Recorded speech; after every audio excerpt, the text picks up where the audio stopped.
I stood at my husband's funeral watching a woman sob harder than I was, until she approached me with two children who had his exact eyes.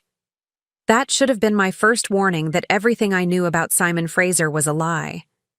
But what she didn't know was that I was about to inherit something that would change all our lives forever. The morning of Simon's funeral began like every terrible morning since the phone call that shattered my world. I woke up alone in our king-sized bed, the silence of our Beacon Hill townhouse so complete it felt like it might swallow me whole. Before we jump back in, tell us where you're tuning in from, and if this story touches you, make sure you're subscribed, because tomorrow I've saved something extra special for you. The coffee maker gurgled to life, a sound that had once meant comfort and routine, but now only emphasized how empty everything had become. I sat at our granite kitchen island, the same spot where Simon used to read me interesting articles from the financial section while I prepared breakfast, and stared at the obituary I'd written 3 days earlier. Simon Donovan Fraser, beloved, husband, devoted son, successful investment banker.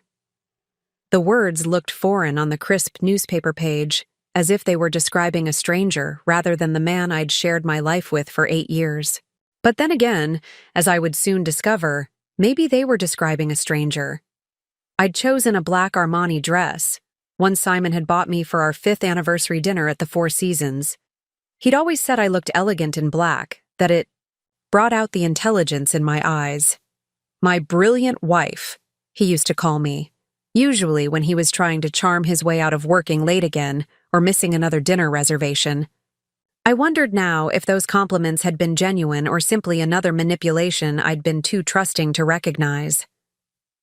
The funeral home was more crowded than I'd expected when I arrived. Whitmore and Associates funeral directors had prepared their largest chapel, but even so, people spilled into the lobby and gathered in small clusters throughout the building. I recognized most of the faces, colleagues from Simon's investment firm, neighbors from our exclusive neighborhood, friends from the country club where we played tennis on Sunday afternoons. But there were others, too. Faces I'd never seen before. People who seemed to know intimate details about Simon's life, who spoke about him with the familiarity of close relationships I knew nothing about. I took my place in the front row, accepting condolences with the practiced grace my mother had taught me years ago. "Thank you for coming," I repeated dozens of times, shaking hands and accepting embraces from people whose sympathy felt genuine, but somehow incomplete, as if they were mourning a different version of Simon than the one I'd known. "Such a tragedy," murmured Mrs. Kress from the townhouse next door, squeezing my hand with her papery fingers. "Simon was always so helpful with our packages when we were traveling, such a thoughtful young man." "He spoke of you often," said a distinguished older gentleman I didn't recognize, his expensive suit and gold watch suggesting he moved in Simon's professional circles. "He was so proud of your achievements." That comment stuck with me. Simon proud of my achievements? He'd always been supportive, certainly. But proud seemed like a strong word for a man who often seemed distracted when I talked about my work. Then again, maybe I'd been too focused on my own career to notice his pride. The woman appeared during the viewing, about an hour before the service was scheduled to begin. I noticed her immediately, not because she was particularly striking, though she was pretty in an understated way, but because of how she was crying. Her grief was raw, uncontrolled, the kind of deep sobbing that spoke of profound loss. She stood at the back of the room holding the hands of two children, a boy who looked about 10 and a girl who might have been 7 or 8. And all 3 of them were staring at Simon's casket with an intensity that made me uncomfortable. The children were well dressed in what was clearly their best clothes, the kind of formal attire that children wear to important events they don't fully understand. The boy kept wiping his nose with a tissue, trying to be brave, while the girl held tight to what appeared to be a stuffed animal partially hidden in her coat pocket. They looked lost, confused, and heartbroken in a way that made my chest tighten with unexpected emotion. But it was their faces that stopped my breath. The boy had Simon's distinctive cleft chin, the same one I'd traced with my finger countless times during lazy Sunday mornings in bed. The girl had his unusual green eyes, the color of sea glass, that had been one of the first things I'd noticed when we met at a charity fundraiser 8 years ago. These weren't casual resemblances. These were genetic markers as clear as a signature. The woman noticed me watching and began walking in my direction, her steps hesitant but determined. As she got closer, I could see that she was probably in her early 30s, with auburn hair pulled back in a simple bun and minimal makeup that couldn't hide her obvious exhaustion. She was wearing a black dress that looked expensive but not ostentatious, paired with pearls that seemed like genuine heirlooms rather than fashion accessories. "Excuse me," she said when she reached me, her voice soft but steady despite her tears. "Are you Samantha?" The question hit me like ice water. How did this stranger know my name? How did she know to find me here, at my husband's funeral, among hundreds of mourners? "Yes," I replied carefully, studying her face for any clue about who she might be. "I'm sorry, did you work with Simon?" Her expression shifted through a series of emotions I couldn't quite read: surprise, confusion, and something that might have been pity. She glanced down at the children beside her, then back at me, as if trying to solve a puzzle that didn't make sense. "I'm Carrie," she said quietly, her voice barely audible above the hushed conversations around us. "Simon's wife." The words seemed to hang in the air between us, impossible and yet undeniable.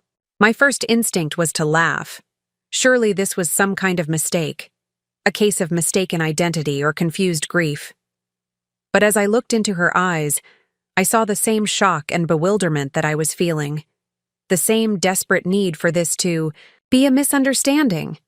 "That's not possible," I managed to say, my voice sounding foreign to my own ears. "I'm his wife. We've been married for 8 years.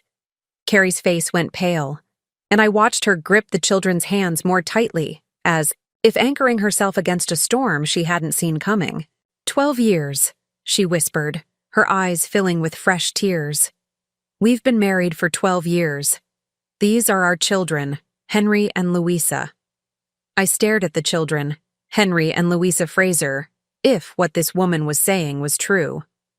Henry, who had Simon's stubborn cowlick that never lay flat no matter how much hair gel he used. Louisa, who had not only his eyes, but also his habit of tilting her head slightly when she was thinking about something serious. The funeral home suddenly felt too small, too crowded, too full of people who might know secrets I didn't.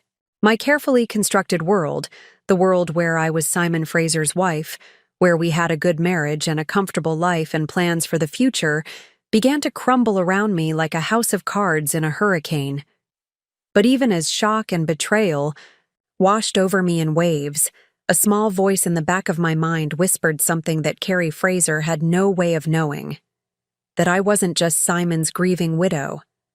I was Samantha Wellington, senior partner at one of Boston's most prestigious law firms, specializing in estate planning and inheritance law. And if Simon had been living a double life, if he'd been deceiving both of us for years, then there were going to be legal consequences that would affect all of us in ways none of us could imagine.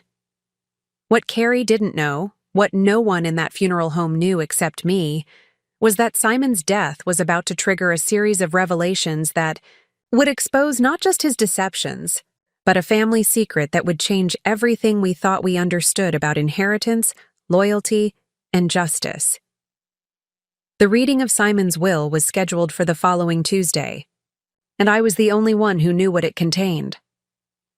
The funeral director, Mr. Whitmore, appeared beside us with the practiced discretion of someone who had witnessed every conceivable family crisis over 30 years in the business.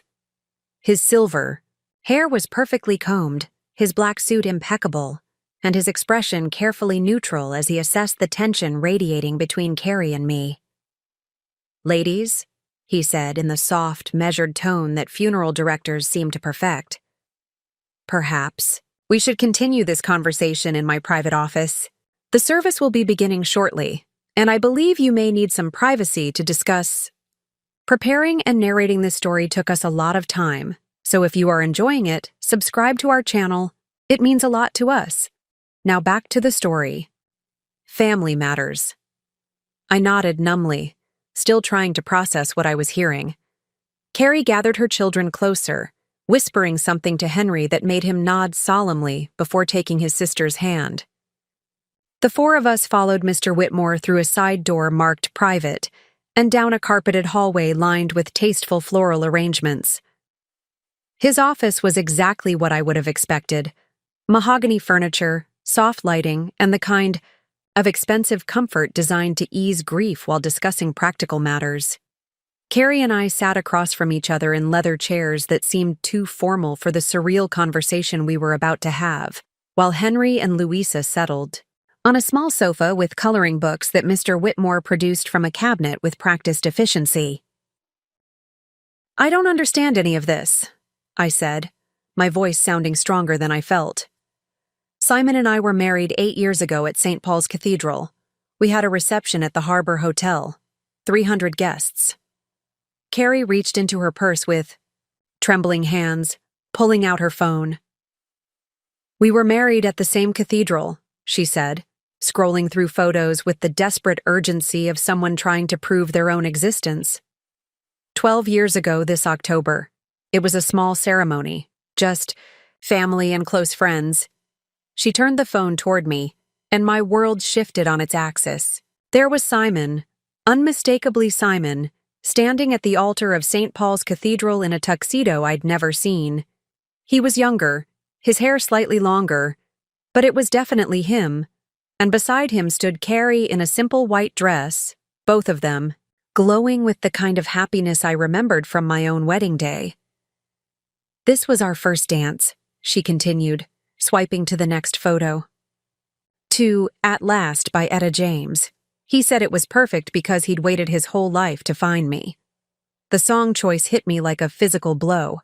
Simon had insisted on the same song for our first dance, telling me the exact same romantic story about waiting his whole life.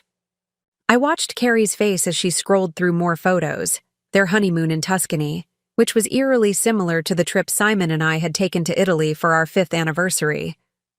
Birthday celebrations, Christmas mornings, everyday moments. That painted a picture of a complete, loving marriage. "When did you meet him?" I asked, dreading the answer. 15 years ago at a charity auction for children's cancer research. He was bidding on a weekend getaway package, and I was there representing the marketing firm that organized the event. Carrie's voice grew softer as she remembered. He was so charming, so confident. He said he was an investment banker who specialized in helping families plan for their futures. My hands began to shake. I had met Simon at a charity fundraiser 13 years ago. The same type of event, possibly even organized by the same firm. He'd been bidding on art pieces that night, and when I'd outbid him on a painting by a local artist, he'd approached me afterward to congratulate me on my excellent taste and competitive spirit. "What about children?" I asked, looking at Henry and Louisa, who were quietly coloring but clearly listening to every word. "When were they born?" "Henry is 11. Born in 2012. Louisa is 8, born in 2015. Carrie's voice cracked slightly. Simon was in the delivery room for both births. He cried when Henry took his first steps, and he taught Louisa how to ride a bike last summer. The timeline was devastating. Henry had been born during the 2nd year of my marriage to Simon. I remembered that time clearly. Simon had been traveling more frequently for work, often gone for days at a time on what he called complex client situations. I'd been building my practice at the law firm, working long hours and trusting that our marriage was solid enough to weather the temporary separation that demanding careers sometimes required. "He travels a lot for work," I said, more to myself than to Carrie. 3 or 4 days a week, sometimes longer for big deals. Carrie nodded sadly. "He told me the same thing. He said his work required him to be in New York and Washington frequently, that high-level investment banking meant irregular, Schedules and last-minute trips. New York and Washington, I repeated slowly. He told me he traveled to Chicago and Atlanta for his major clients. We sat in silence for a moment, both of us beginning to understand the scope of Simon's deception. He hadn't just been unfaithful, he had been living two completely separate lives, with two wives, two families, two entirely different versions of himself. Mrs. Fraser, I said carefully, testing how the name sounded. What was Simon's full name on your marriage certificate? Simon Donovan Fraser, she replied immediately. Same as it's always been. I pulled out my own phone and showed her a photo of our marriage certificate that I kept in my digital files for legal purposes. Mine says Simon Donovan Fraser as well. Carrie stared at the image, her face growing pale. That's impossible. You can't be married to the same person with the same name at the same time. Actually, I said, my legal training finally kicking, in through the shock, you can if one of the marriages is fraudulent. Someone could use false documentation, forged papers, or stolen identity information to marry multiple people.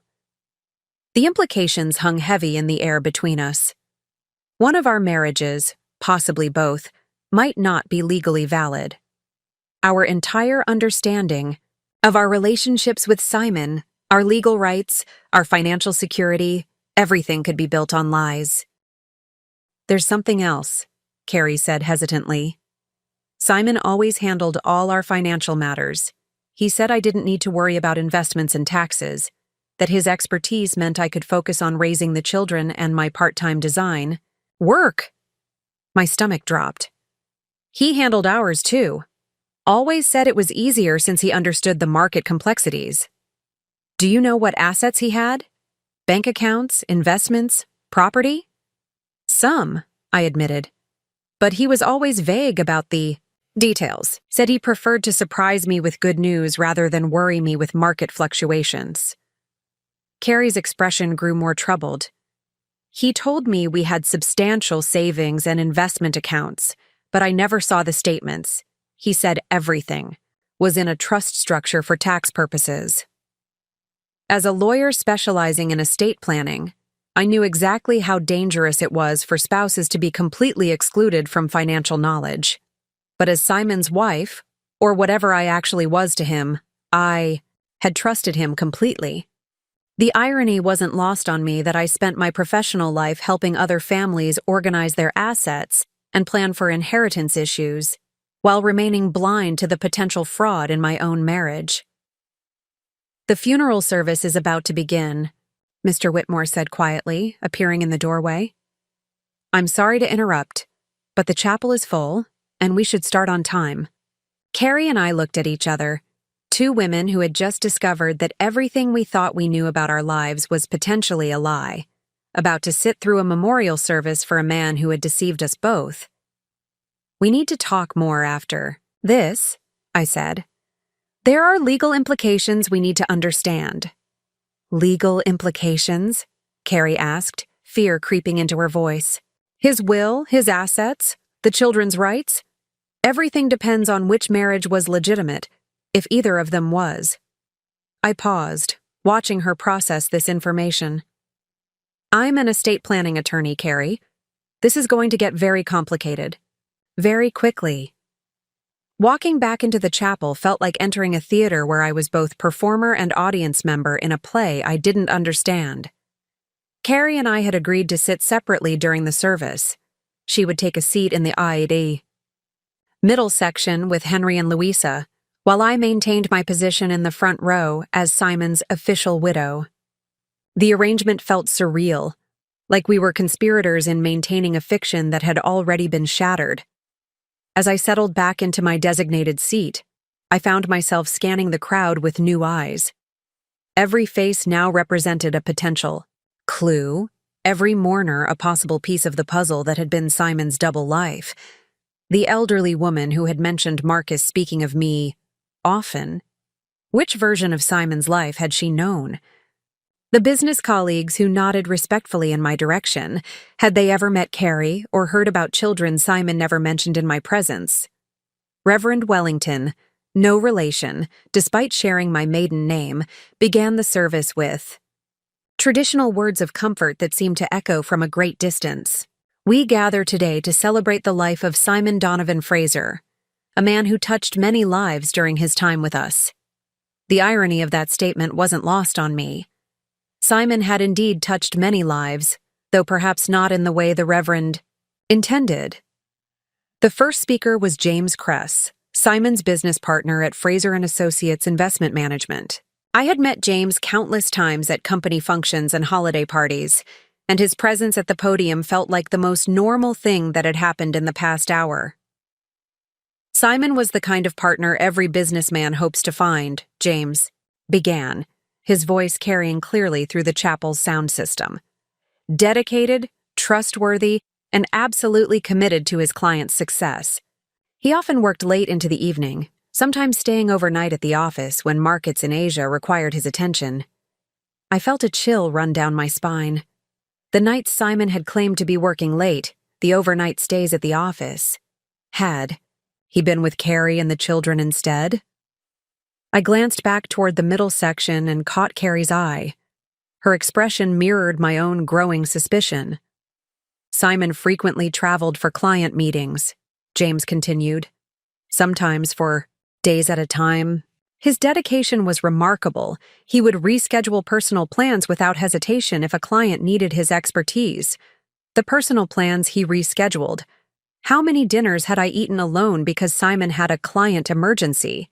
How many weekend trips had we postponed because of his professional obligations? And all the while, was he maintaining a perfect attendance record at Henry's Little League games and Louisa's dance recitals? The next speaker was Simon's college roommate, Damian Whitmore, who had flown in from California for the funeral. Damian's speech focused on Simon's younger years, painting a picture of a charming, ambitious young man who had always been skilled at making people feel special. Simon had this incredible ability to make you feel like you were the most important person in the room, Damian said with a fond smile. He was a natural salesman, but not in a pushy way. He just had this gift for understanding what people needed to hear. The words that should have been comforting instead felt ominous. A gift for understanding what people needed to hear. Had Simon's entire relationship with me been built on his ability to say exactly what I wanted to hear? Had he done the same with Carrie? I remember when Simon called to tell me he was getting married, Damian continued. He was absolutely over the moon, said he'd found his soulmate, the woman he wanted to spend the rest of his life with. My chest tightened. When had that phone call taken place? When Simon married Carrie 12 years ago? Or when he married me 8 years ago? Or had Damian received multiple such calls without realizing they were about different women? The most unsettling moment came when Reverend Wellington invited attendees to share brief memories of Simon. Several people spoke, neighbors praising his helpfulness, colleagues noting his professionalism, friends recounting shared experiences. But then an older woman I didn't recognize stood up from the back of the chapel. "I'm Esther Kress," she said, her voice wavering slightly with age. "I was Simon's neighbor for the past 5 years. I wanted to say how much my husband Joe and I appreciated watching him with his children. He was such a devoted father, always outside teaching that boy how to throw a football, always patient when the little girl wanted to help him garden." The chapel fell silent except for the soft sound of Carrie's muffled crying. Esther was clearly talking about Henry and Louisa, describing scenes of domestic life that I had never witnessed, while I had known Simon as a man who claimed he wasn't sure about having children, who said he wanted to wait until our careers were more established. He had been living as a devoted father to 2 children I'd never known existed. "That boy has his father's arm for baseball," Esther continued, oblivious to the bombshell she was dropping. "And the little girl, she's going to be a beauty just like her mother. Simon used to joke that he'd need to buy a shotgun for when she started dating." I could feel eyes on me from various parts of the chapel, people who knew I had no children, who were trying to reconcile Esther's words with what they thought they knew about Simon's life. The careful compartmentalization of Simon's deception was beginning to crack in real time, in front of hundreds of witnesses. When Esther sat down, I noticed several whispered conversations starting throughout the chapel. People were confused, trying to make sense of what they'd heard. Some were looking at me with questioning expressions. Others were craning their necks to see who else might be in the audience that they didn't recognize. The service concluded with a hymn that Simon had apparently requested in his will, Amazing Grace, sung by the church choir. As the music filled the chapel, I found myself thinking about the phrase, was blind, but now I see. How appropriate, given that I was only now beginning to see the truth about the man I thought I'd known completely. As people began filing out, toward the cemetery for the burial, I felt a gentle touch on my arm. It was Carrie, with Henry and Louisa beside her. The woman who spoke about the children, she whispered urgently. Mrs. Kress. She was talking about us, about our house. She lives 2 doors down from us. I figured as much, I replied quietly, acutely aware that people were watching our interaction with curiosity. Samantha? Carrie said, her voice barely audible. If people start asking questions, if they start putting pieces together, we'll deal with it, I assured her, my legal training helping me maintain composure even as my personal world continued to collapse. But first, we need to understand exactly what we're dealing with. The burial is next, then there's a reception at my house. After that, we need to sit down and go through everything.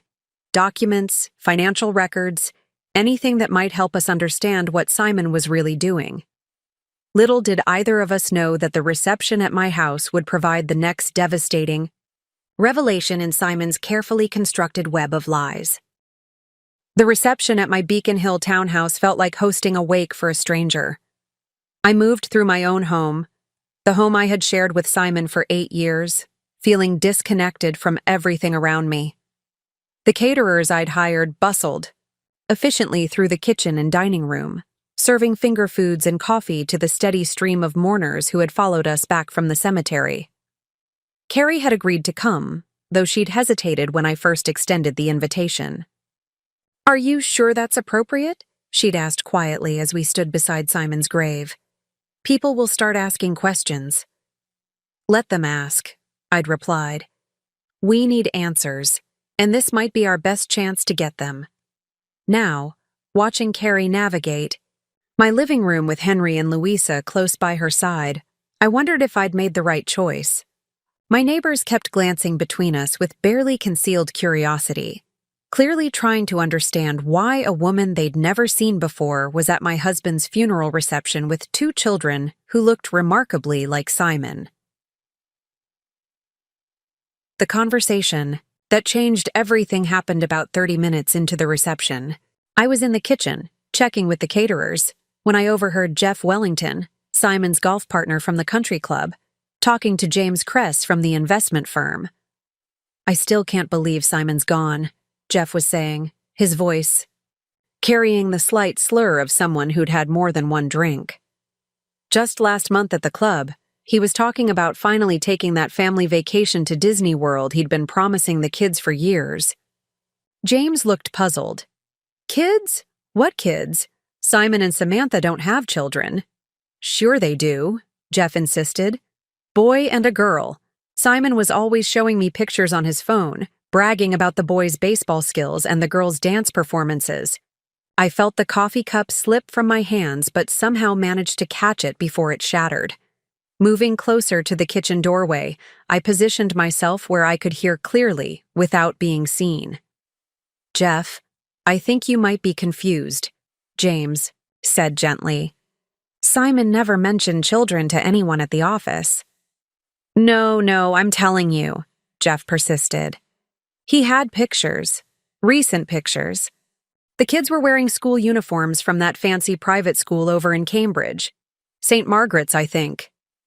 My blood ran cold.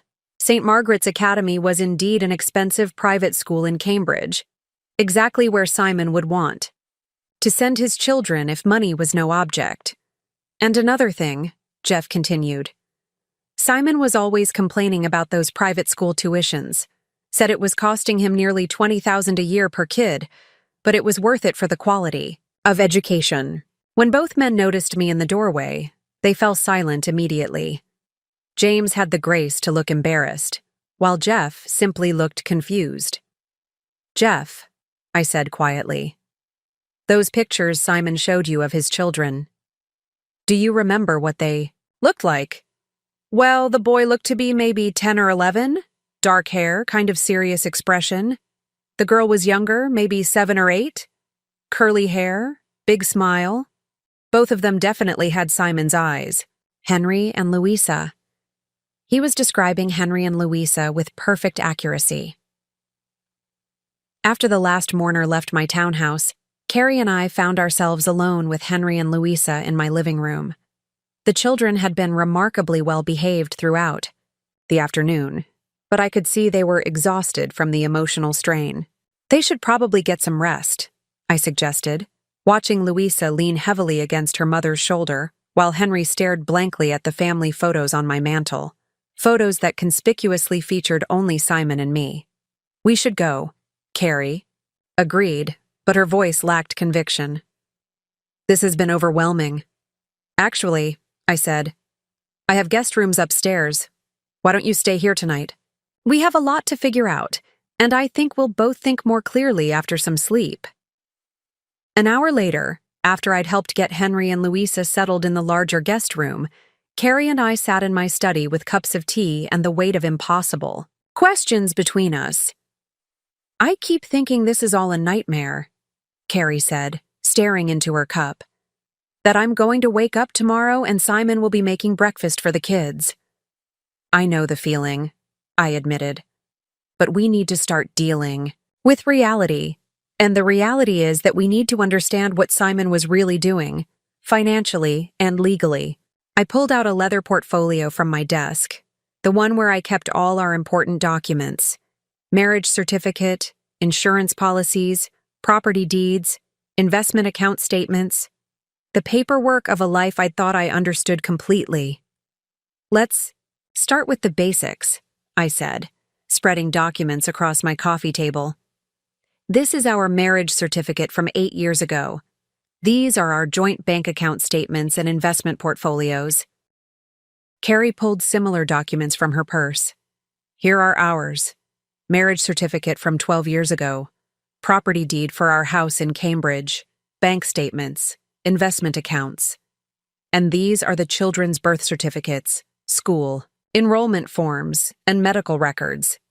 We spent the next hour comparing documents, and the picture that emerged was both fascinating and terrifying in its complexity. According to our respective paperwork, Simon had somehow managed to maintain completely separate financial lives while accumulating assets under both identities. "Look at this," I said, pointing to an investment account statement. "This shows a balance of $400,000 as of last month, but the account number is different from any of yours." "Same here," Carrie replied. "This shows $300,000 in a retirement account that I didn't know existed.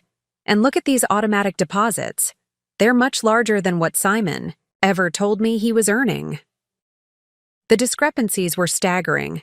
Between our two sets of documents, Simon appeared to have accumulated well over $1 million in assets, far more than either of us had realized. Every major deposit into these accounts corresponds with dates when Simon told me he was traveling for work, I observed, cross-referencing dates with my calendar. "And every withdrawal corresponds with times when he told me he needed to make emergency business investments," Carrie added. "He was always asking me to sign papers without reading them carefully, saying they were just routine business filings." I felt my stomach drop as I realized what we were looking at. "Carrie, I think Simon may have been using both of our signatures to authorize financial transactions without our knowledge. These aren't just separate accounts. They're accounts that required both wives' authorization to access fully."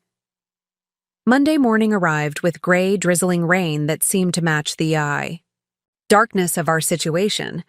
I had barely slept, spending most of the night reviewing documents and making notes about discrepancies in Simon's financial records.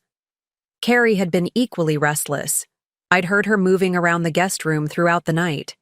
I had called Marcus Whitmore, one of Boston's top criminal defense attorneys, at 6 in the morning. Marcus and I had worked together on several cases where estate planning intersected with criminal matters, and I trusted his judgment completely. "Samantha," he'd said when I explained the situation, "if your husband was running investment fraud, schemes and using joint accounts that required your authorization, you're potentially looking at federal conspiracy charges.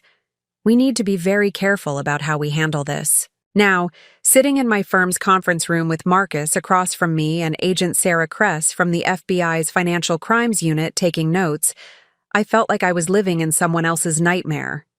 "Mrs. Fraser," Agent Kress began, "we've been investigating a sophisticated investment fraud operation, and your husband's name has come up repeatedly in our inquiries." She slid a folder across the table. "We'd like you to look at these documents and tell us if you recognize any of the signatures or account numbers." I opened the folder and felt my world tilt further off its axis. Inside were photocopies of investment contracts, bank transfer authorizations, and business incorporation documents, all bearing my signature alongside Simon's. But these weren't documents I remembered signing. "These signatures appear to be mine," I admitted, studying the handwriting carefully. "But I don't recall signing any of these specific documents." "According to our investigation," Agent Kress continued, "these documents authorize the transfer of approximately $2.8 million from various investors into accounts controlled by your husband." Marcus leaned forward. "Agent Kress, my client is an estate planning attorney with an impeccable professional reputation. If she says she doesn't remember signing these documents, then we need to explore the circumstances under which her signature was obtained." The memory hit me like a physical blow. How many times had Simon brought me stacks of papers to sign while I was working late or preparing for court? "Just some routine investment updates," he'd say, "or tax documentation that needs to be filed by tomorrow." "Yes," I admitted reluctantly. "Simon often brought me papers to sign. He said they were routine business matters, that as his wife I needed to be listed on various accounts for tax purposes. Did you ever read the documents before signing them?" "Not carefully. I trusted my husband. He was an investment professional, and he said the paperwork was just regulatory compliance." Agent Kress made notes in her file. "Mrs. Fraser, are you aware that your husband was married to another woman? That he had children you didn't know about?" "I became aware of that situation at his funeral," I replied carefully. "Another woman approached me claiming to be his wife, with 2 children. We'll be speaking with her next. According to our records, she also signed similar documents, apparently under similar circumstances." Agent Kress closed her folder. "Mrs. Fraser, we're going to need you to provide us with complete financial records for all accounts you shared with your husband, and I need to advise you that you should not discuss this investigation with anyone outside your legal counsel." After Agent Kress left, Marcus and I sat in silence for several minutes. "How bad is this?" I asked finally. "Potentially very bad," he admitted. "But the fact that you and the other wife were both apparently deceived in the same way works in your favor. It suggests a pattern of manipulation rather than willing participation in fraud." When I returned home from the FBI meeting, I found Carrie in my kitchen making lunch for Henry and Louisa. The scene was so domestic, so normal, that for a moment I could almost forget the chaos that had engulfed our lives. The children were sitting at my breakfast bar, quietly eating sandwiches and coloring in notebooks Carrie must have brought from their house. "How did it go?" Carrie asked, her voice carefully neutral in front of the children, but her eyes betraying her anxiety. "We need to talk," I replied, glancing meaningfully toward Henry and Louisa. "After lunch." "Kids," Carrie said gently, "why don't you go explore the backyard after you finish eating? Mrs. Fraser has a beautiful garden." Once the children were outside, visible through the kitchen window but out of earshot, I told Carrie everything. The investment fraud, the 47 victims, the $5 million in stolen money, and our potential involvement as unwitting co-conspirators. I watched her face grow pale as I described the documents with our signatures authorizing transfers we'd never knowingly approved. "Oh, God," she whispered, sinking into one of my kitchen chairs. "I signed so many papers. Simon was always bringing me things to sign, saying they were just routine business documents or tax filings. I never questioned him, because I trusted him completely." "The FBI wants to interview you next," I continued. "Agent Kress made it clear that we're both persons of interest in their investigation." Carrie was quiet for a long moment, staring out at her children playing in my garden. When she finally spoke, her voice was barely audible. "Samantha, there's something I haven't told you. Something I found in Simon's papers when I was gathering documents for the funeral." She reached into her purse and pulled out a manila envelope that looked like it had been handled repeatedly. "I found this hidden in his home office, taped under one of the desk drawers. I almost didn't mention it because it seemed too personal, too private. But now," she handed me the envelope. My name was written on it in Simon's distinctive handwriting, along with a date from just 3 weeks ago. Inside was a single sheet of paper and a small key.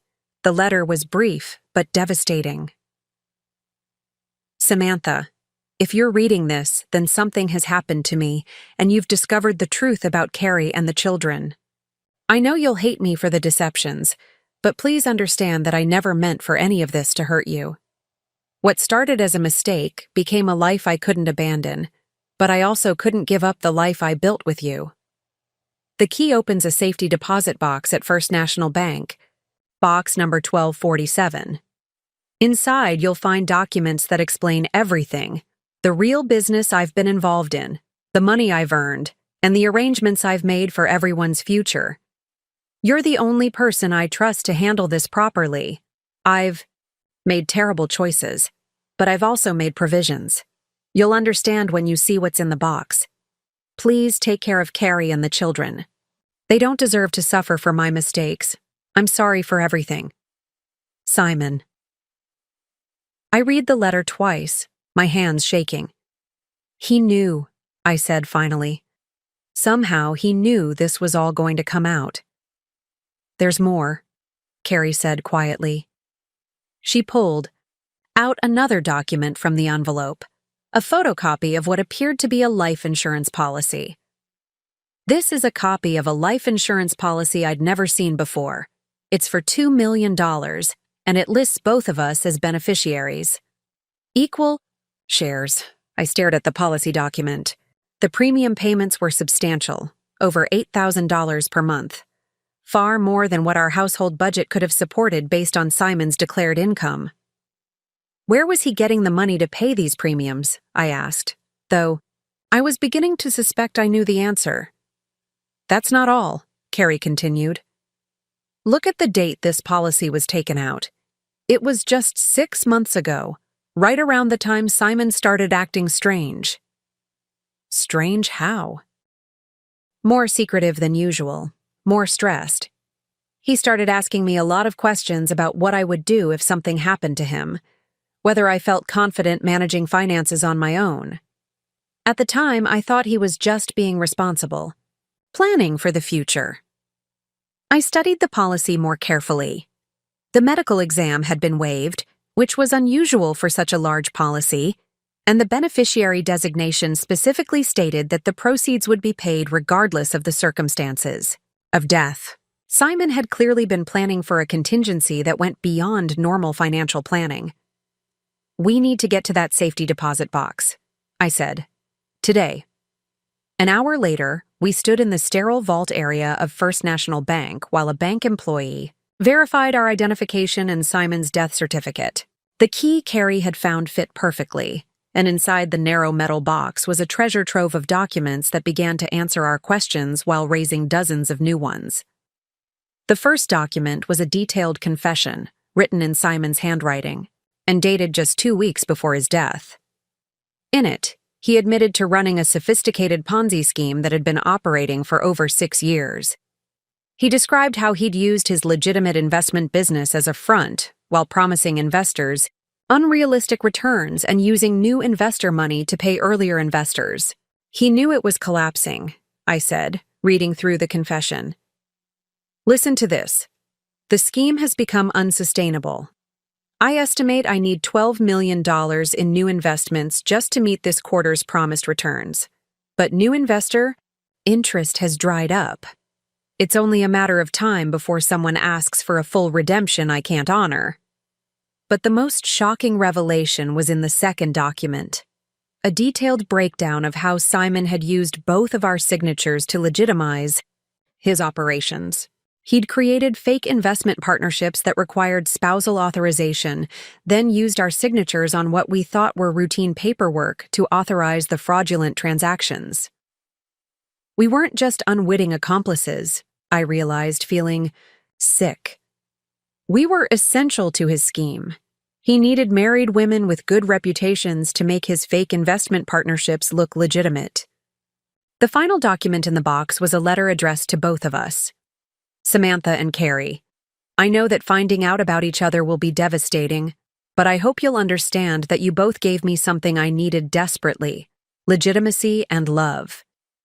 My business required the appearance of stability that marriage provided, but somewhere along the way, both relationships became real to me. The life insurance money is clean. It comes from a legitimate policy I paid for with money I earned before. The fraud began.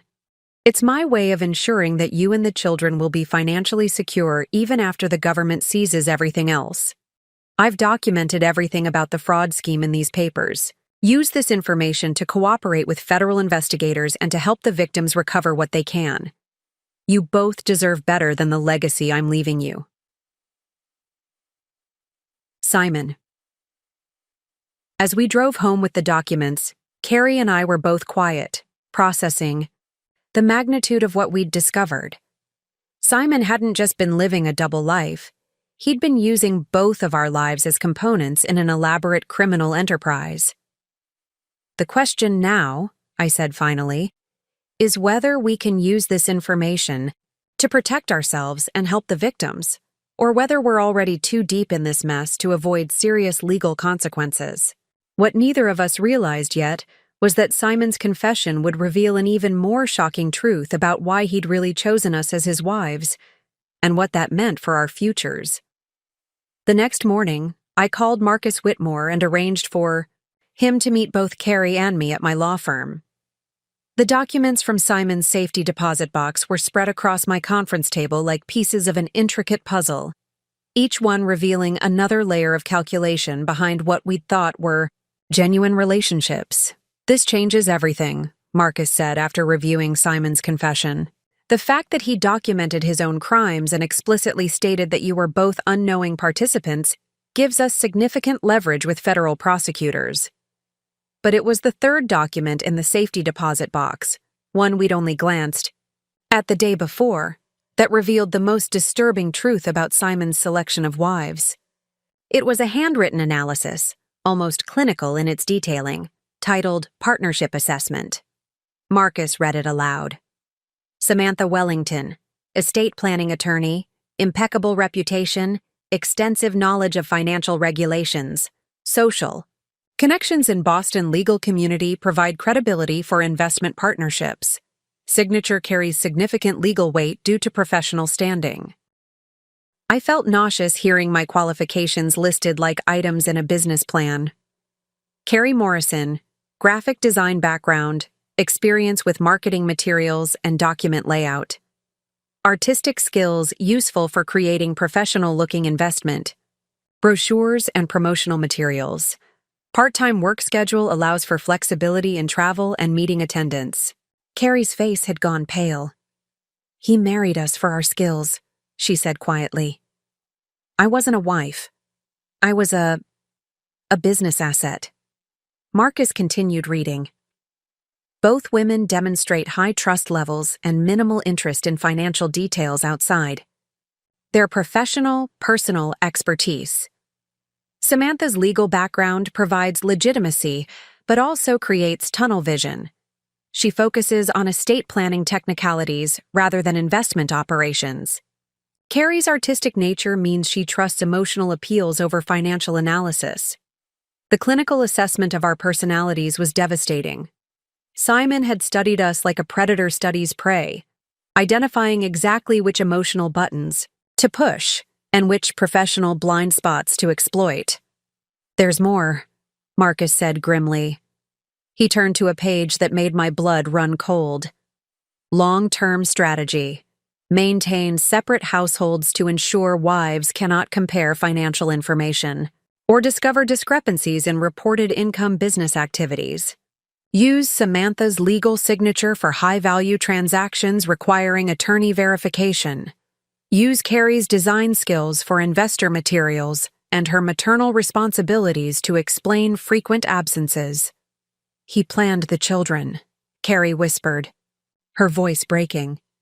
"Henry and Louisa weren't accidents or expressions of love. They were strategic decisions to keep me tied to him and explain why he couldn't be home more often." I reached across the table and took her hand, feeling the tremor in her fingers. "The children are innocent in this, Carrie. Whatever Simon's motivations were, Henry and Louisa are real, and your love for them is real." But Marcus had found something else, a section that made everything even more calculated. Financial projections. Samantha's professional income provides legitimate funding source for premium lifestyle expenses, reducing suspicion about source of wealth. Carrie's lower income creates dependency, ensuring loyalty and reducing likelihood of independent financial investigation.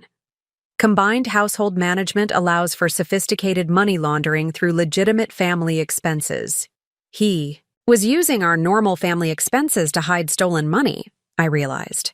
The mortgage payments, the children's school tuition, even our grocery bills, it was all part of laundering the fraud proceeds. Marcus set down the document and looked at both of us seriously. "Here's what this means legally.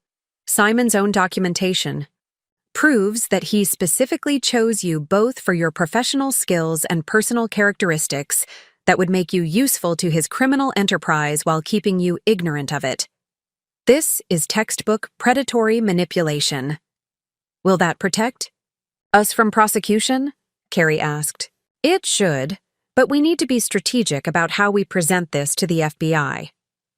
Marcus gathered the papers into neat stacks. "The good news is that Simon essentially provided a roadmap for your defense. The bad news is that he also documented exactly how his scheme worked, which means federal prosecutors now have everything they need to pursue criminal charges against his associates." "Associates?" I asked. "You mean there were other people involved?" Marcus nodded grimly and pointed to a section I'd missed. "According to this, Simon was part of a larger network. He mentions coordination with at least 4 other individuals, running similar schemes in different cities. The FBI investigation is probably much larger than Agent Kress let on." That afternoon, we met again with Agent Kress, this time with Marcus present and armed with Simon's complete confession. The FBI agent's demeanor changed noticeably when she saw the documentation. "This is extraordinary," she admitted after reviewing the safety deposit box contents. "In 20 years of investigating financial crimes, I've never seen a perpetrator document his own manipulation tactics this thoroughly." "What does this mean for my clients?" Marcus asked. "It means they're clearly victims rather than conspirators," Agent Kress replied. "But it also means they're going to be crucial witnesses in a much larger investigation. The network Simon describes has been on our radar for 2 years. This documentation could help us shut down the entire operation." "What about the other wives?" Carrie asked suddenly. "If Simon was part of a network, and if he chose us specifically for our professional skills, then the other men probably did the same thing. There could be other women out there who don't even know their husbands are criminals." Agent Kress exchanged a meaningful look with her partner, Agent Joe Whitmore, who had joined us for this meeting. "That's actually very insightful, Mrs. Wellington. We've identified several cases with similar patterns. Professional women, married to investment advisors who were running fraud schemes." "How many women?" I asked. 7 that we know of so far. 2 attorneys, 1 accountant, 1 graphic designer, 1 marketing executive, 1 real estate developer, and 1 bank manager. All of them married to men who were part of this investment fraud network. The scope of the manipulation was staggering. 7 women, carefully selected for their professional skills and personal vulnerabilities, all unknowingly serving as cover for a sophisticated criminal enterprise. Agent Kress, I said, my legal mind beginning to see possibilities. What if we could help you contact these other women? What if we could provide them with the same information we found? Show them Simon's documentation about how these schemes work? That's an interesting proposition, Mrs. Fraser. What exactly are you suggesting?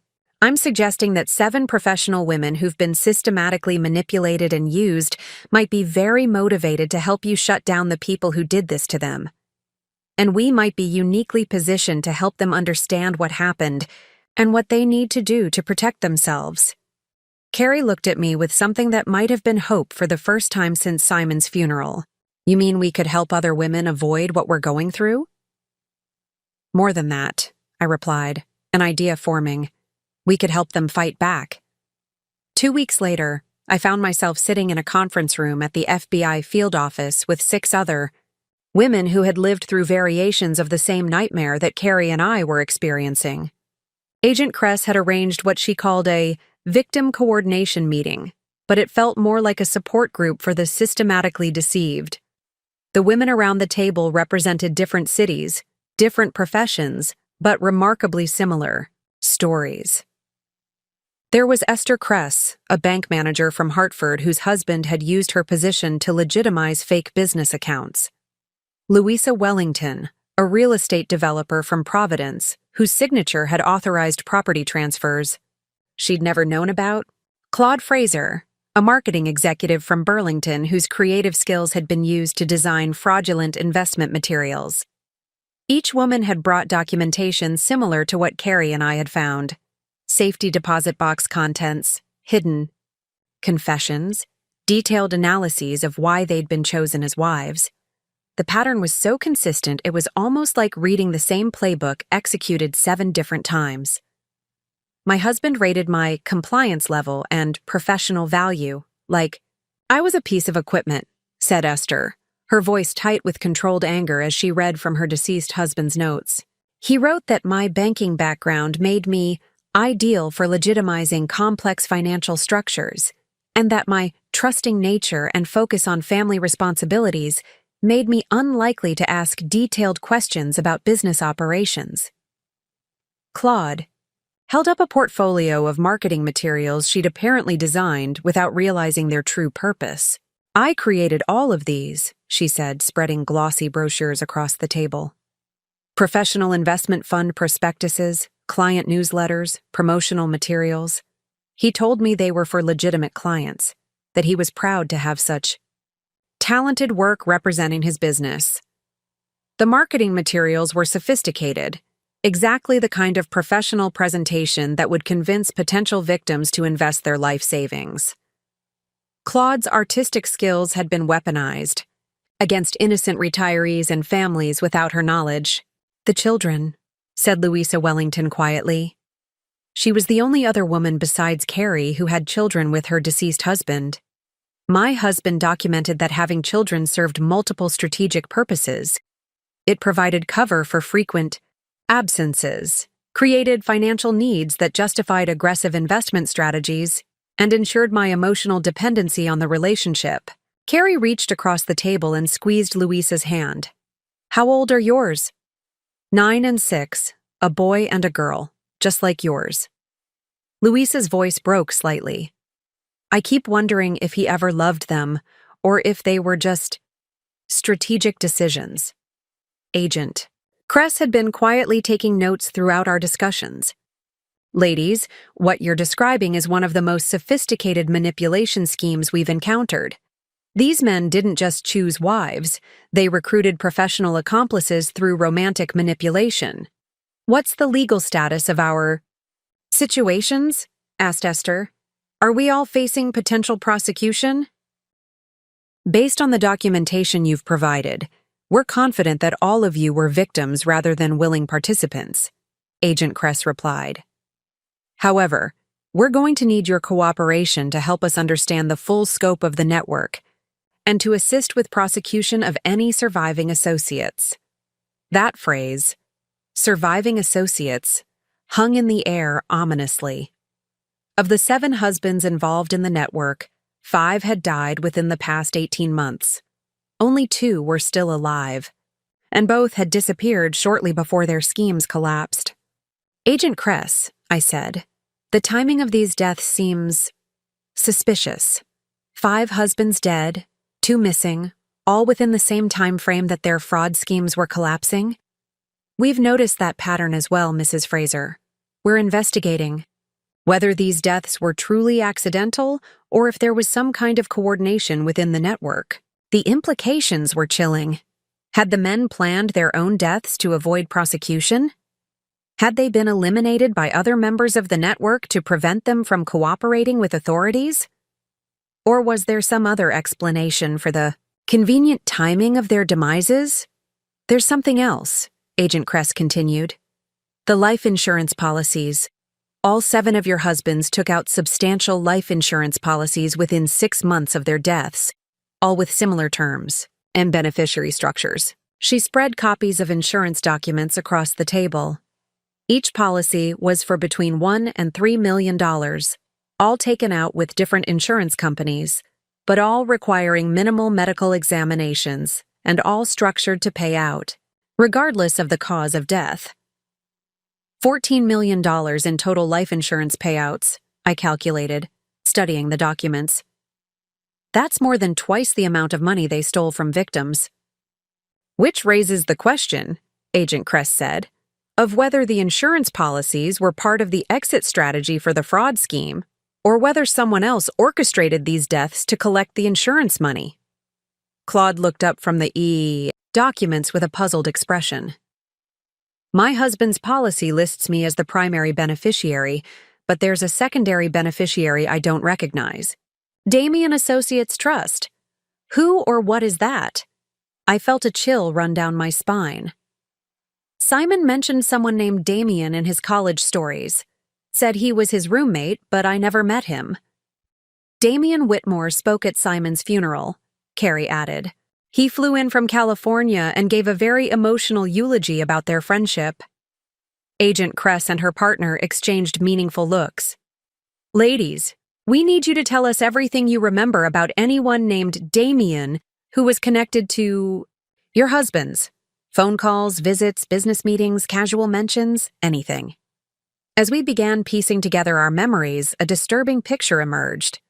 Each of us could remember our husbands mentioning someone named Damien, sometimes as a college friend, sometimes as a business associate, sometimes as a financial advisor. But none of us had ever met him in person, and our husbands had always been vague about the specifics of their relationship with him. He was like a ghost, Esther said. Always present in the background of my husband's business conversations, but never actually visible. I think, I said slowly, we may have found the person who was really running this network. And if he's listed as a secondary beneficiary on all these life insurance policies, then he had a $14 million motive to make sure our husbands didn't live to testify against him. The room fell silent as the implications sank in. We weren't just victims of fraud. We might be widows because someone had systematically eliminated the men who could expose him. But we were also 7 professional women with complementary skills and a powerful motivation for justice. And unlike our deceased husbands, we were very much alive and increasingly determined to fight back. The FBI assigned Agent Joe Fraser to coordinate our investigation into Damien Whitmore, and within 48 hours, we had assembled in a secure conference room that looked more like a war room than a meeting space. The walls were covered with timeline charts, financial flow diagrams, and photographs of our deceased husbands alongside documentation of their crimes. Damien Whitmore is a ghost, Agent Fraser announced, pinning a nearly blank profile sheet to the center wall. No current address, no active bank accounts, No employment records for the past 3 years. But he's been very busy behind the scenes. The agent spread out financial records that traced money movements between our husband's fraudulent schemes and a series of shell companies registered to various iterations of Damien's name. The pattern was sophisticated. Money would flow from victim investments into our husband's accounts, then move through multiple transfers before landing in accounts controlled by Damien's entities. He was taking a percentage from each scheme, I realized, studying the financial flows. Not just coordinating the network, but profiting from every transaction. 30%, Agent Fraser confirmed, of the total $5 million stolen. From victims across all 7 schemes, Damien's companies received approximately $1.5 million. Carrie looked up from the documents she'd been reviewing. But that's not the only money he stood to gain.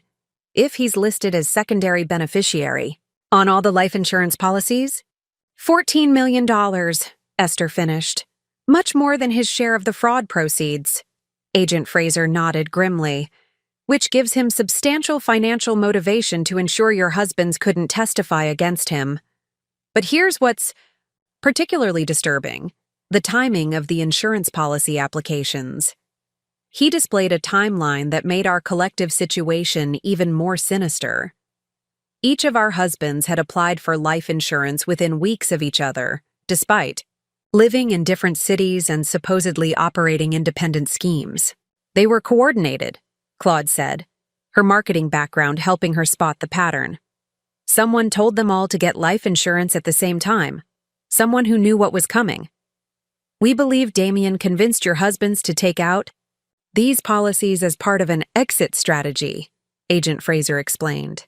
He probably told them the insurance money would provide financial security for their families after they disappeared or faced prosecution. But instead of an exit strategy, it was a termination plan, I said, the legal implications becoming clear. He was planning to kill them all along. The room fell silent as we processed this possibility. Our husbands hadn't just been criminals, they'd been marked for death by someone they trusted. Agent Fraser, Louisa asked quietly, how did they die? I mean, what were the official causes of death? The agent consulted his files. Simon Fraser, apparent heart attack during a business trip. Michael Wellington, car accident on a rural highway. Thomas Kress, accidental drowning during a fishing trip. James Morrison, apparent suicide by overdose. Robert Chen, home invasion robbery gone wrong. All different methods, I observed. All appearing accidental or explainable. Very convenient for someone who needed them dead but didn't want. To raise suspicions. What about the 2 who are still alive? Carrie asked. David Thompson and Mark Rodriguez both disappeared within days of each other, about 2 weeks before the first death. We believe they may have discovered Damien's plan and fled before he could implement it. Agent Fraser pulled out 2 more photographs and pinned them to the wall. We've been searching for Thompson and Rodriguez for 8 months.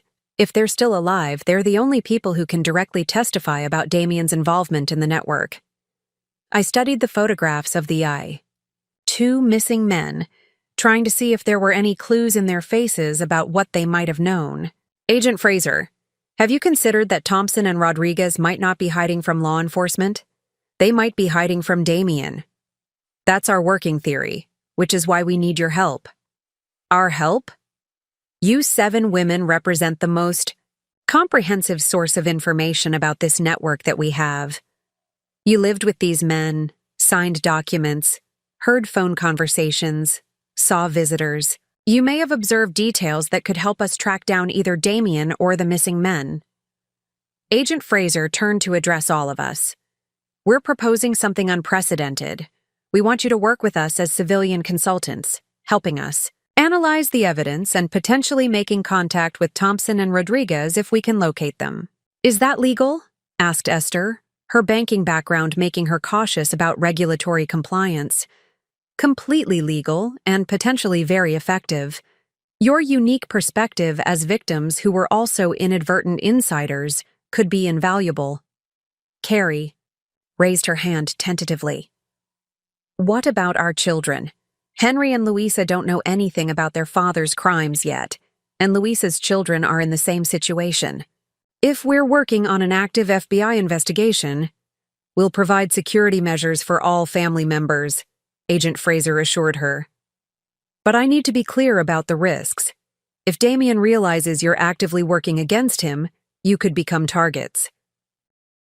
The room was quiet for several minutes as we each considered the implications. We were being asked to potentially put ourselves in danger to pursue justice for crimes we'd been unknowing accomplices to. I want to do it, I said finally. Simon destroyed 47 families with his fraud. If there's a chance we can prevent Damien from doing the same thing to other women, other families, then I think we have an obligation to try. One by one, the other women agreed.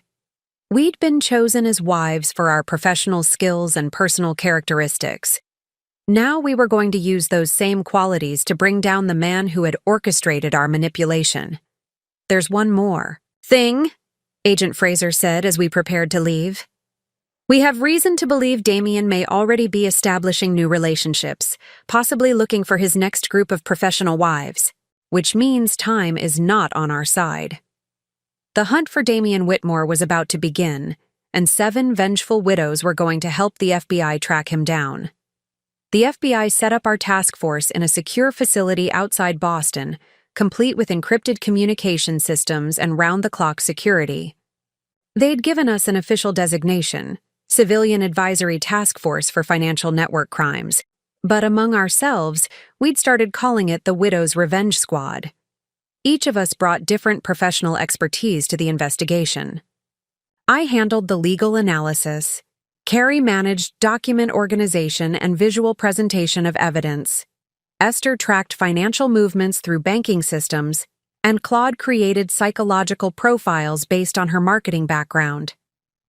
It felt strange using the same skills our husbands had manipulated for criminal purposes to now bring down their coordinator. We've had a breakthrough, Agent Fraser announced during our 3rd week of operations. He pinned a new set of photographs to our evidence wall. We found David Thompson. The photographs showed a thin, nervous-looking man in his early 40s sitting across from FBI agents in what appeared to be a safe house interview room. Thompson looked haunted, like someone who'd been running scared for months. Where was he? Asked Louisa. Living under an assumed name in a fishing village in Maine. Apparently, he'd been working as a boat mechanic, paying cash for everything, completely off the grid. Agent Fraser pulled out a thick transcript. His testimony confirms everything we suspected about Damien's operation. According to Thompson's statement, Damien Whitmore had been recruiting men with investment backgrounds for over 8 years, teaching them how to run sophisticated Ponzi schemes while providing them with detailed profiles of potential wives who could serve as unknowing accomplices. Listen to this, Agent Fraser read from the transcript. Damien had files on hundreds of professional women, attorneys, accountants, marketing executives, bank managers, anyone whose career credentials could legitimize fraudulent investment. Operations. He would identify women going through life transitions, divorce, career changes, family deaths, times when they might be emotionally vulnerable to romantic manipulation. The systematic nature of the targeting was chilling. Damien hadn't just been running financial fraud. He'd been operating what amounted to a romance scam factory, training men to identify and manipulate specific types of professional women. Thompson says Damien called it professional matchmaking. Agent Fraser continued. He'd match each man with a woman whose skills complemented the specific type of fraud they were planning to run. What about the life insurance policies? I asked, dreading the answer. Thompson confirms our suspicions. Damien convinced all the men to take out large policies about 18 months ago, telling them it was insurance against getting caught. He said if they were arrested or their schemes collapsed, the insurance money would ensure their families were financially secure.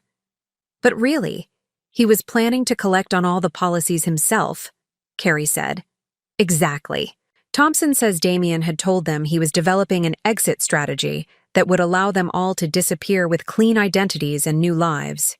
Instead, He was planning to eliminate them and collect $14 million in insurance proceeds. Esther leaned forward, her banking expertise engaged. How was he planning to access the insurance money if he was only listed as secondary beneficiary? Agent Fraser's expression grew darker. According to Thompson, Damien had contingency plans for each wife. He'd been monitoring all of you, gathering information about your daily routines, professional schedules, family situations. Thompson believes Damien was planning to eliminate the wives as well, making the deaths look like murder-suicides or family tragedies. The room went completely silent. We'd known we were victims of fraud and manipulation, but the realization that we'd all been marked for death was almost too overwhelming to process.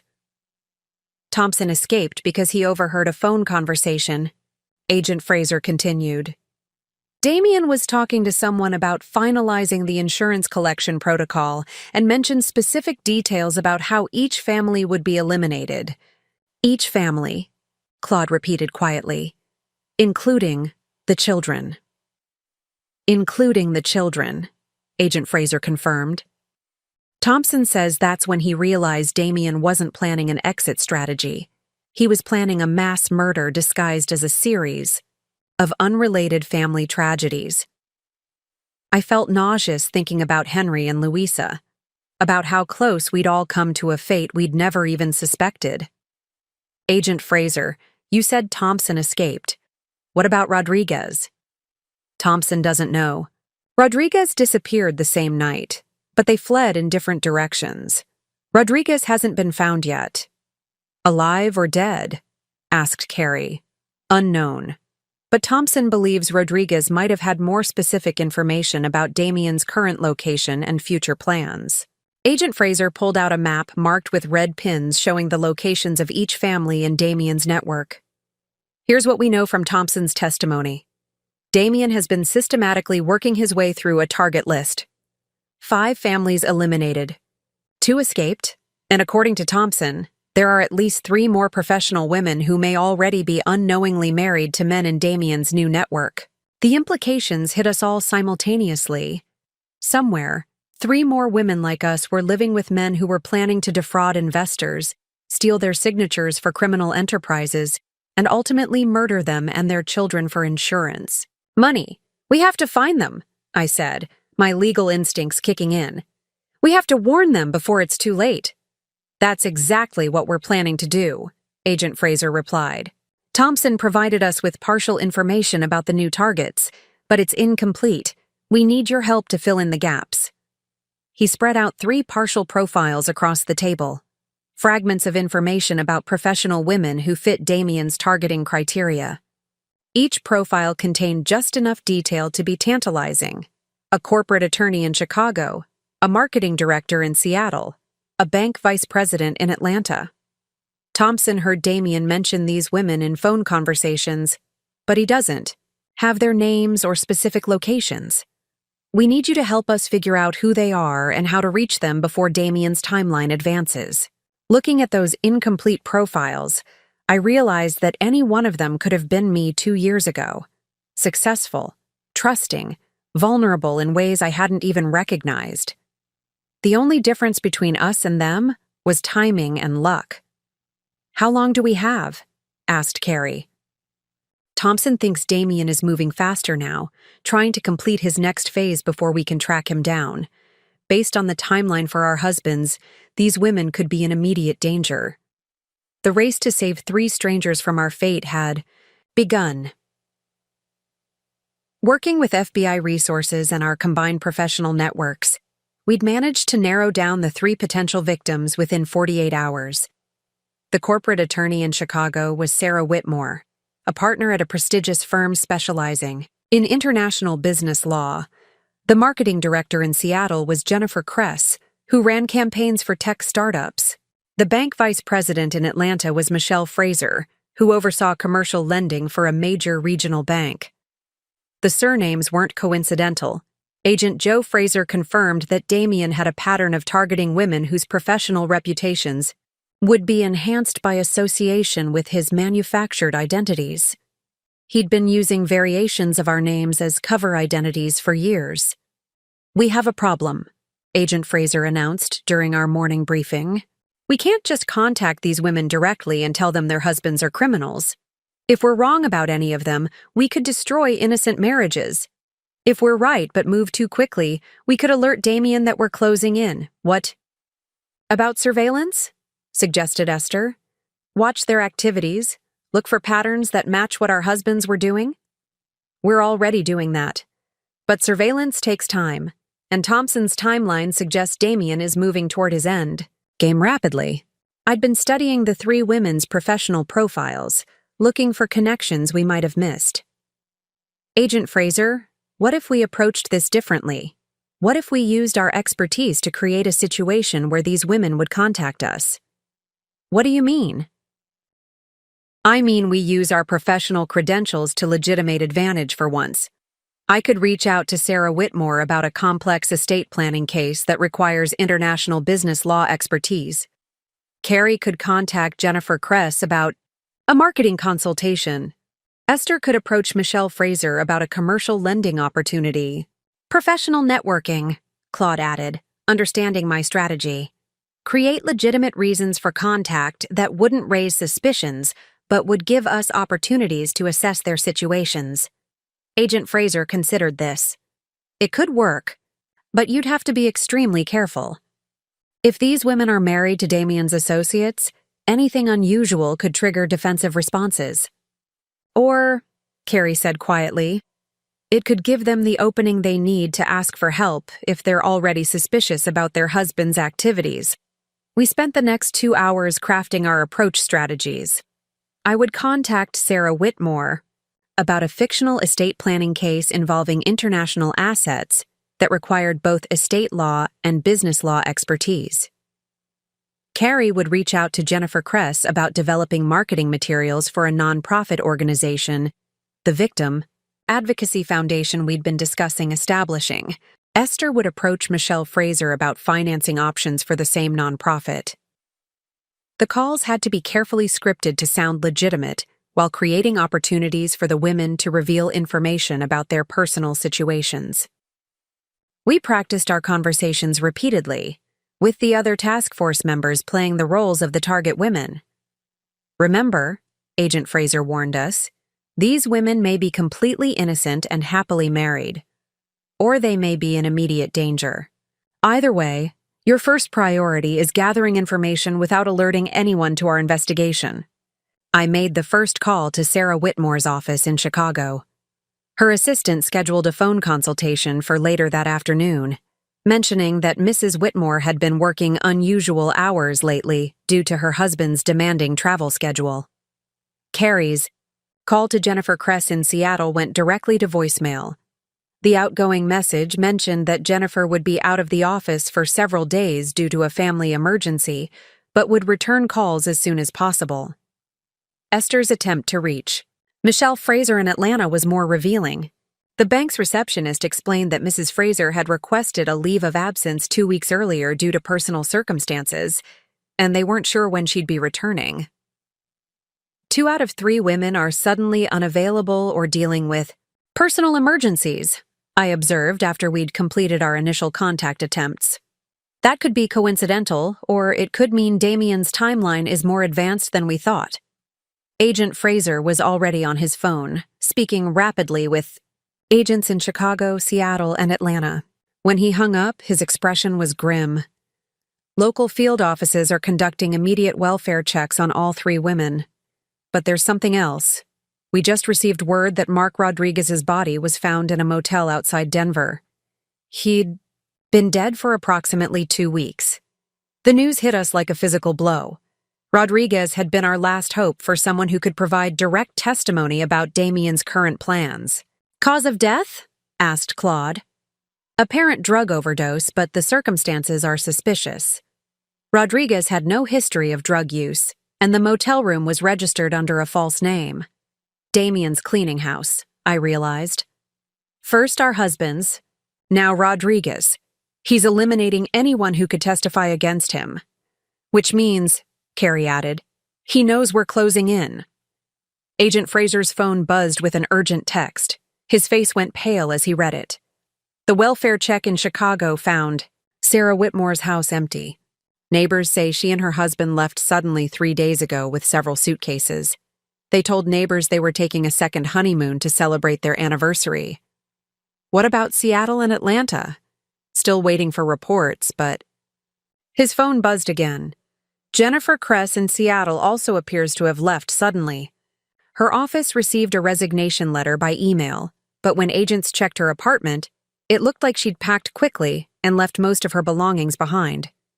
The pattern was terrifying. Either these women were fleeing with their husbands, or they were being taken somewhere against their will. Agent Fraser, I said, if Damien is moving this quickly, if he's taking these women somewhere, we need to consider the possibility that he's not planning to wait for the insurance money. He might be planning to eliminate everyone at once. A mass casualty event, Esther said, her voice barely above a whisper, which would allow him to disappear completely with whatever assets he's already accumulated, rather than waiting for insurance payouts that might take months to process. Agent Fraser was already coordinating with field offices across the country, but I could see the frustration in his expression. Damien had been planning this for years, and he was always one step ahead of our investigation. There's one more thing, Agent Fraser said grimly. The timing of Rodriguez's death and these women's disappearances corresponds with something Thompson mentioned in his testimony.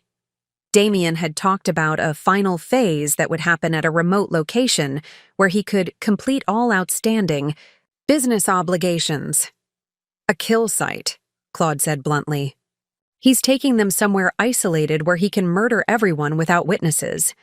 And we had no idea where that location might be. The break came from an unexpected source, Henry, Carrie's 11-year-old son. While the adults had been consumed with FBI briefings and criminal investigations, Henry had been quietly processing his father's death and the strange adults who kept asking his mother questions about Daddy's work friends. Mom, Henry said during dinner at the safe house where our families were staying, I remembered something about Uncle Damien. Carrie nearly dropped her fork. We'd been careful not to mention Damien's name around the children, but apparently, Henry had been listening more carefully than we'd realized. What do you remember, sweetheart? Carrie asked gently, while Agent Fraser quietly activated a recording device. Last summer, when Uncle Damien called to talk to Daddy about the cabin, Daddy was excited because Uncle Damien said we could all go there for a vacation when his business deals were finished. What cabin? I asked, trying to keep my voice casual despite the adrenaline rushing through my system. The one with the lake. Uncle Damien said it was way up in the mountains where nobody could bother them with work calls. Daddy said it sounded perfect for a family retreat. Agent Fraser leaned forward slightly. Henry, did your dad mention where this cabin was? What state or what mountains? Henry scrunched his face in concentration. I think New Hampshire? Or maybe Vermont? Somewhere with lots of trees and a big lake. Uncle Damien said it was on an island so they'd have complete privacy. An island, Agent Fraser repeated, making notes. Did your father mention anything else about this place? Just that Uncle Damien owned it through his company, and that it was really expensive to get to because you had to take a special boat or a helicopter. Within an hour, FBI analysts were cross-referencing property records in New Hampshire and Vermont for any remote lake properties connected to Damien Whitmore or his known shell companies. The search parameters included private islands, expensive access requirements, and properties suitable for hosting multiple families. We found 3 possibilities, Agent Fraser announced after an intense night of database searches. All 3 are private islands on remote lakes, all purchased through shell companies connected to names similar to Damien's known aliases. The first property was on Lake Winnipesaukee in New Hampshire, a 15-acre island with a main lodge and several guest cabins. The second was on Lake Champlain in Vermont, featuring a restored 1920s estate with modern security features. The third was on a smaller, unnamed lake in northern Vermont, accessible only by helicopter or amphibious aircraft. The third one, Agent Fraser said, pointing to aerial photographs, is the most isolated. The nearest road is 12 miles away and the lake isn't accessible by public boat launch.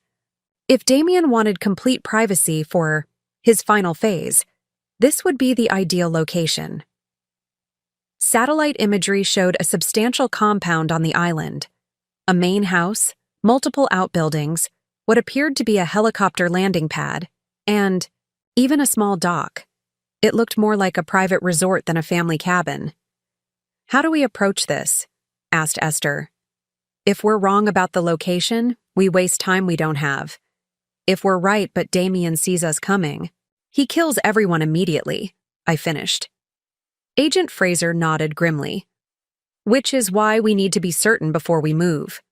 We're going to conduct aerial surveillance first. Look for signs of recent activity, vehicles, people."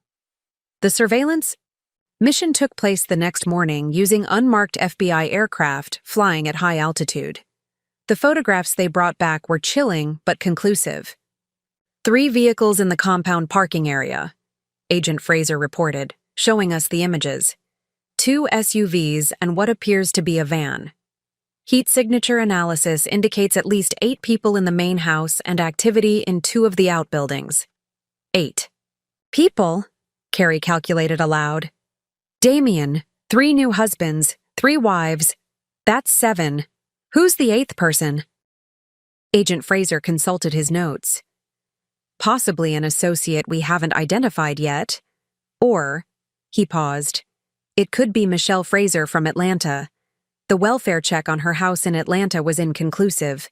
Neighbors thought she'd left voluntarily, with her husband, but we never confirmed she was actually with him. The tactical challenge was enormous.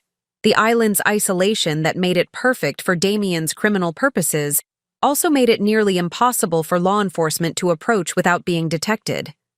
Any helicopter or boat approaching the island would be visible for miles across the open water.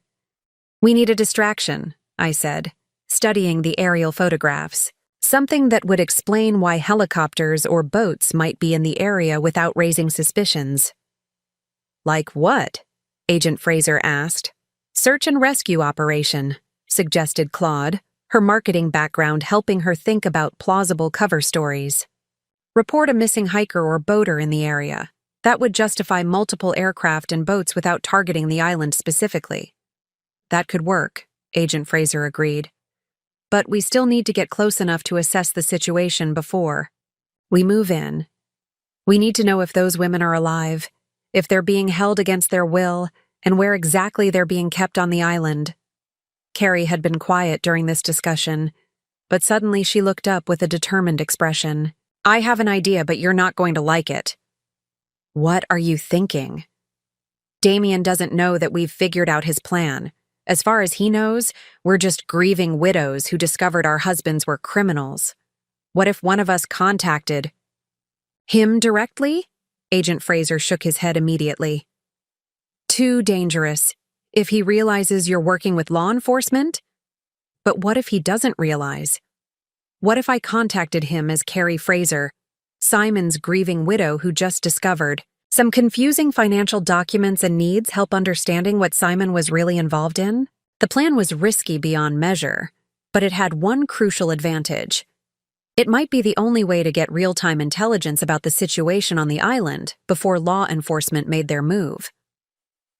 "If we're going to do this," Agent Fraser said, reluctantly, "we need to do it perfectly. One mistake, one word that makes him suspicious, and those 3 women are dead." "Then we won't make any mistakes," I replied, though my heart was racing at the thought of putting Carrie in direct contact with the man who had orchestrated all our suffering. The most dangerous phase of our investigation was about to begin. The FBI's technical team spent 6 hours preparing for Carrie's call to Damien. They equipped her with a nearly undetectable transmitter, coached her extensively on maintaining her cover story, and set up real-time monitoring equipment that would allow the entire task force to listen to every word of the conversation. Remember, Agent Fraser said as Carrie sat in the specially prepared room. "You're a confused widow who found some documents she doesn't understand. You're scared, isolated, and looking for answers from someone Simon trusted. You know nothing about our investigation." Carrie nodded, though I could see her hands trembling slightly as she held the phone. We'd found Damien's contact information in Simon's hidden files, a number listed simply as DW, emergency contact. "What if he doesn't answer?" she asked. "Then we try again in an hour," Agent Fraser replied. But Thompson's testimony suggested Damien is very responsive to calls from the wives, especially when they seem distressed. The technical team gave their final checks, confirming that all recording equipment was functioning and that the call could be traced in real time. Then Carrie dialed the number. It rang 3 times before a smooth, familiar voice answered. "Carrie, my dear, I was wondering when I might hear from you." The casual intimacy in Damien's tone made my skin crawl. He spoke to Carrie like an old friend, like someone who had every right to expect her call. "Damien," Carrie replied, and I was impressed by how genuinely confused and vulnerable she sounded. "I'm sorry to bother you, but I found some papers in Simon's office that I don't understand. Financial documents with numbers that don't make sense." "Oh, sweetheart." Damien's voice was full of practiced sympathy. "I can only imagine how overwhelming this must be for you. Simon always worried about leaving you to handle complex business matters on your own." "There are bank accounts I didn't know about," Carrie continued, following the script we'd developed. "Investment portfolios with amounts that seem too large, and some papers that mention your name. I don't know who else to ask." "Of course, dear. Simon and I had several business ventures together. I'm not surprised his paperwork would be confusing to someone outside the financial industry." Damien's tone was paternal, condescending in a way that suggested he viewed Carrie as a helpless widow in need of male guidance. "Could we meet somewhere to go over these documents?" Carrie asked. "I know it's a lot to ask, but I'm so lost without Simon." There was a pause, and I could almost hear Damien calculating his response. "Actually, Carrie, that's perfect timing. I'm currently hosting a small gathering for some of Simon's other business associates and their families. A kind of memorial retreat where we can all process our grief together and handle the practical matters of wrapping up Simon's affairs." The casual way he described what we knew was likely a captivity situation was chilling. Other business associates and their families, he was talking about the 3 missing women as if they were willing participants in some kind of grief counseling session. "That sounds wonderful," Carrie replied, injecting genuine relief into her voice. "I've felt so alone trying to figure all this out." "You're not alone, sweetheart.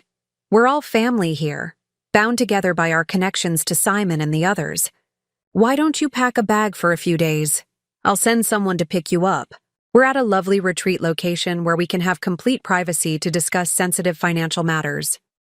"Should I bring Henry and Louisa?" Carrie asked, following our predetermined script. "Of course. The children should be part of this process. It's important they understand their father's legacy and their place in our extended family." Agent Fraser was already on a secure phone, coordinating with tactical teams.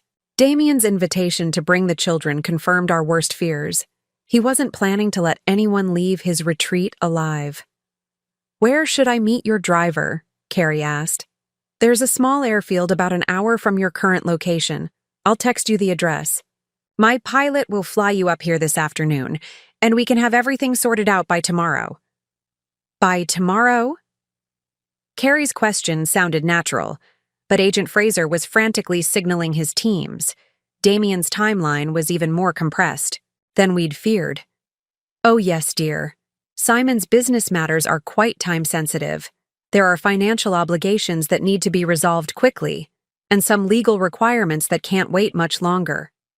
After Damien ended the call with promises to text the airfield location, our task force erupted into controlled chaos. Agent Fraser was coordinating with multiple teams, while technical analysts traced the call and tracked the incoming text message with the meeting location.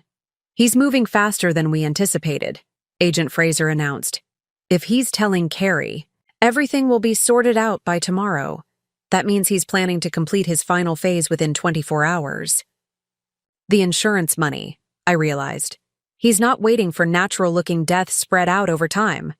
He's planning some kind of mass casualty event that will trigger all the insurance policies simultaneously. Which means Sarah Whitmore, Jennifer, Cress and Michelle Fraser are running out of time, Esther added. Agent Fraser's phone buzzed with the text from Damien containing the airfield address. Ladies, we're about to execute the most dangerous rescue operation any of us have ever been involved in. If this goes wrong, it won't go wrong, Carrie said firmly, surprising us all with her determination. Damien has spent years manipulating women like us, using our trust and our love against us. It's time we turned our intelligence and our skills against him. The Widow's Revenge Squad rides again, Claude said with grim humor. But as Agent Fraser outlined the tactical plan for the rescue operation, I couldn't shake the feeling that Damien had been too accommodating, too willing to bring Carrie directly to his hidden location. Either he was supremely confident in his security arrangements, or he suspected our true purpose and was setting a trap of his own. In less than 3 hours, we would find out which scenario was correct. The FBI's tactical plan was elegant in its simplicity. While Carrie flew to the airfield as arranged, federal agents would already be in position around the remote lake. The helicopter that picked her up would be followed by unmarked aircraft, and underwater teams would approach the island from multiple directions while Damien's attention was focused on his newest guest. But plans, as I'd learned in my legal career, rarely survive contact with reality. We have a problem. Agent Fraser's voice crackled through the secure radio as our observation helicopter circled at maximum distance from Damien's island. Thermal imaging shows more people on the island than we expected. At least 12 heat signatures, possibly more. I adjusted my binoculars, watching the small aircraft that had picked up Carrie disappear toward the island's landing pad. 12 people. That's Damien, 3 new husbands, 3 wives. Who are the other 5? Unknown, but they're armed and positioned defensively around the compound. Damien was expecting us. The realization hit our team like a physical blow. Somehow, despite all our precautions, Damien had known that Carrie's call was a setup. Either he'd been more suspicious than we'd anticipated, or he had resources we hadn't discovered.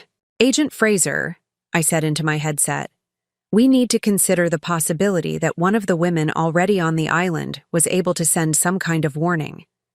If Sarah, Jennifer, or Michelle suspected what was happening, or, Agent Fraser replied grimly, Damien has been monitoring our communications somehow. Either way, Carrie is walking into a trap, and we need to move now. The tactical assault began at sunset, with FBI teams approaching the island from 3 directions. Underwater, divers emerged on the eastern shore, while helicopter teams prepared to fast rope onto the compound's main building.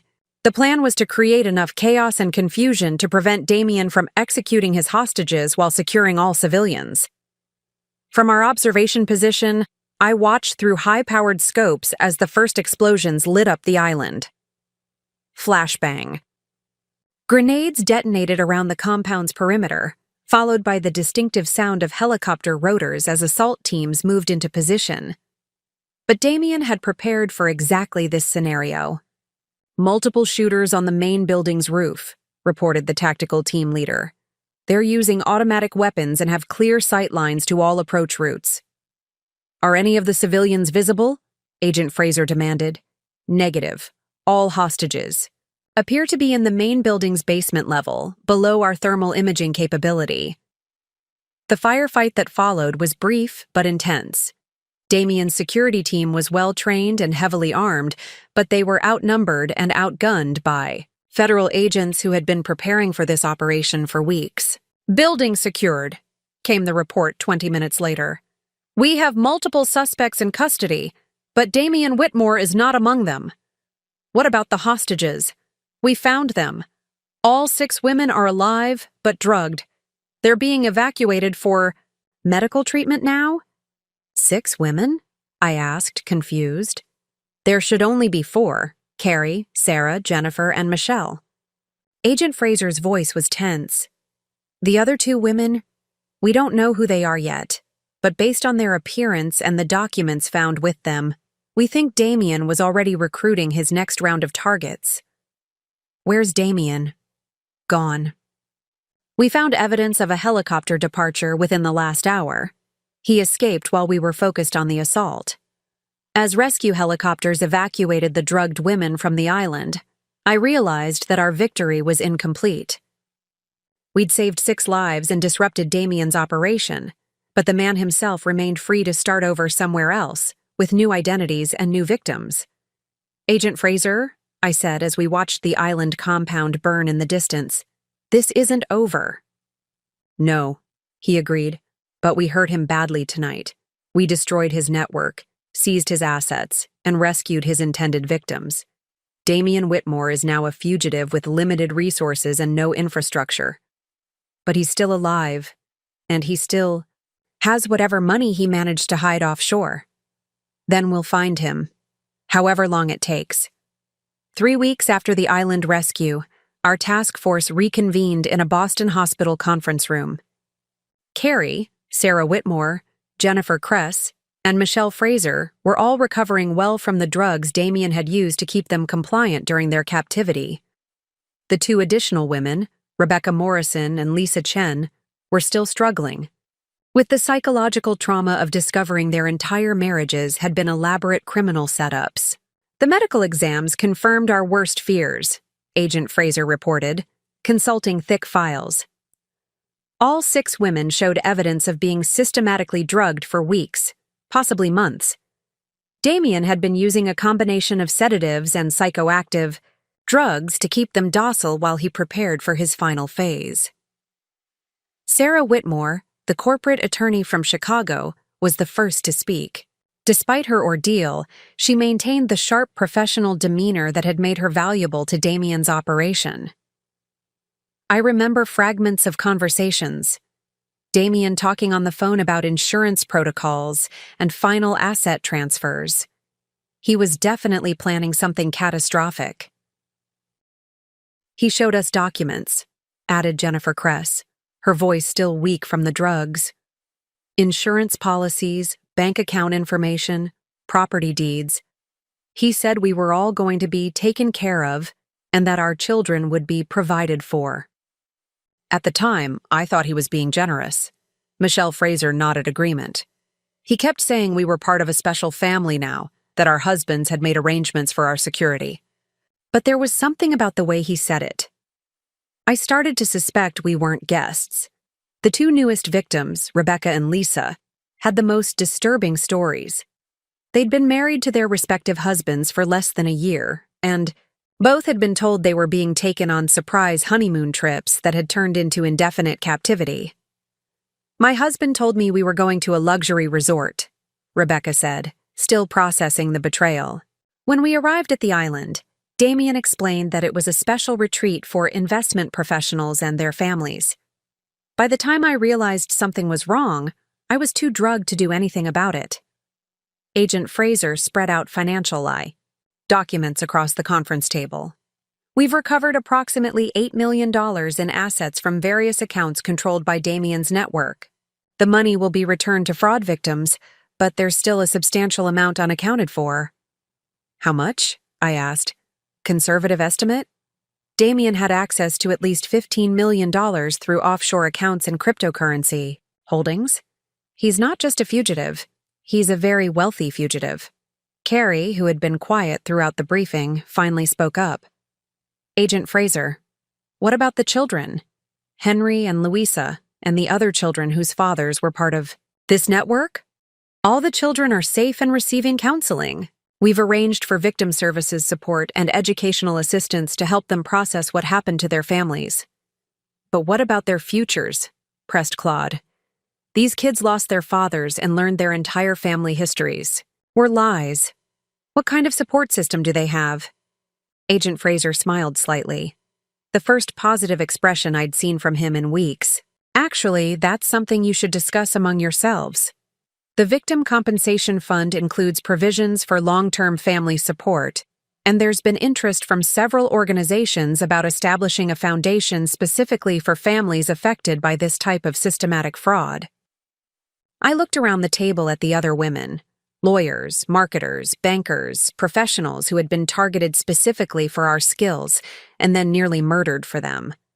We'd been chosen as victims, but we'd proven to be remarkably effective. Survivors.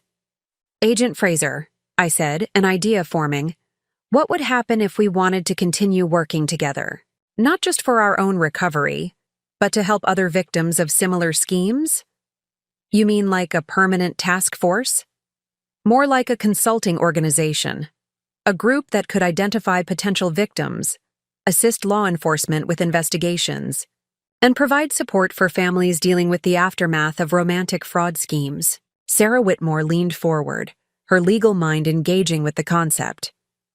We have the professional expertise that these criminals target: legal, financial, marketing skills. But now we also have the experience to recognize the manipulation tactics they use. We could prevent other women from going through what we went through, added Jennifer. Agent Fraser was nodding slowly. The FBI would definitely be interested in that kind of civilian expertise. You've proven you can work effectively with law enforcement, and your perspective as former victims would be invaluable. There's just one problem, Michelle said quietly. Damien is still out there. He knows who we are, what we look like, how we think. If we start actively working against people like him, we become targets again, I finished. Maybe, said Carrie, but we also become hunters instead of prey. The decision was unanimous. 7 women who had been systematically manipulated and nearly murdered would join forces to prevent others from suffering the same fate. The Widow's Revenge Squad was about to become something much more powerful and permanent. But first, we had to find Damien Whitmore and finish what we'd started. 6 months after the island rescue, our foundation, officially named the Professional Women's Fraud Prevention Alliance, had helped identify and prevent 12 additional romance fraud schemes across 7 states. We'd worked with the FBI to train agents in recognizing the specific targeting patterns used against professional women, and we'd established a network of support services for families affected by systematic romantic manipulation. But Damien Whitmore remained a ghost. The break came from an unexpected source, one of our own success stories. Amanda Wellington, a forensic accountant in Denver who had contacted our hotline about suspicious behavior from her investment advisor boyfriend, called with urgent information. He's been asking questions about your organization, Amanda reported during an encrypted conference call, specifically about the women who founded it. He wanted to know your backgrounds, your current locations, your security arrangements. My blood ran cold. Amanda, describe this man to me. Height, hair color, distinctive features. Tall, maybe 6'2", silver hair, very charming.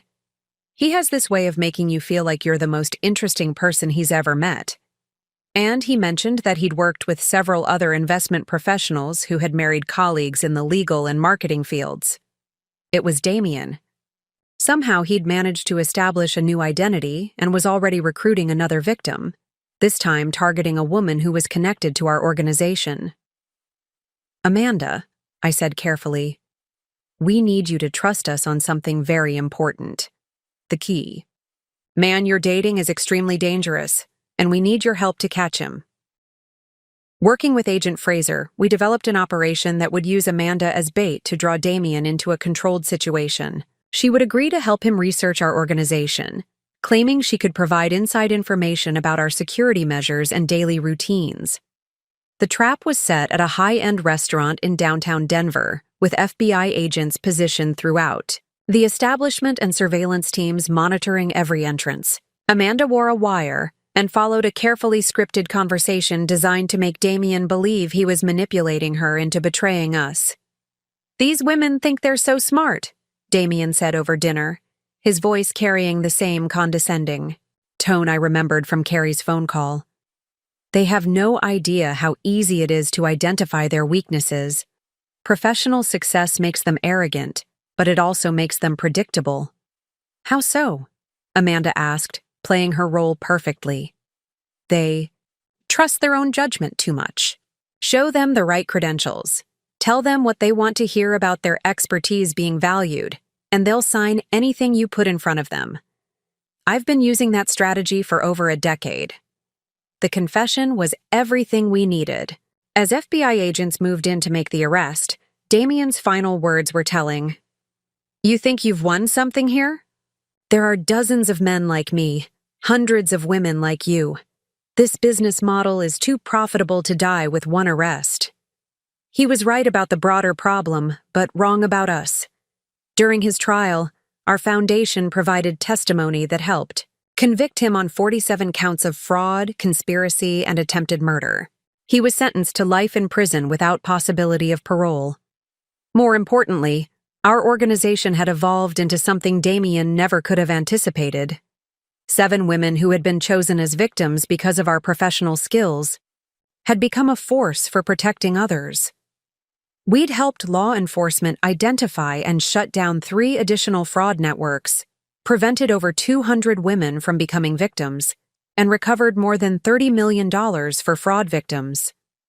You know what the best part is? Carrie said as we stood outside the courthouse after Damien's sentencing. He thought he was so clever, targeting professional women because we were successful and trusting. But our success wasn't just about our careers. It was about our ability to adapt, to learn, to fight back when we needed to. Henry and Louisa, now 12 and 9, had grown into remarkable kids despite the trauma of losing their father and learning the truth about his crimes. They called me Aunt Samantha and had fully embraced our extended chosen family of women who had survived the same betrayal. What happens now? Asked Sarah Whitmore, gesturing toward the courthouse where Damien would spend the rest of his life. Now we keep working, I replied. There are more Damiens out there, more women who need protection, more families who need support after this kind of betrayal. Simon had thought he was choosing a wife who would provide legal legitimacy for his crimes. Instead, he'd chosen someone who would use her legal expertise to ensure justice for his victims. Damien had thought he was eliminating threats to his operation.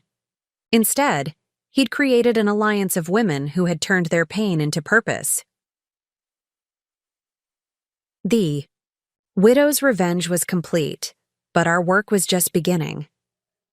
As we walked away from the courthouse together, 7 women who had been targeted for our success and had responded by becoming even more successful, I realized that sometimes the best revenge is simply refusing to be destroyed by those who tried to destroy you. Sometimes the best revenge is building something better from the ashes of their deception. Up next, you've got 2 more standout stories right on your screen. If this one hit the mark, you won't want to pass these up. Just click and check them out.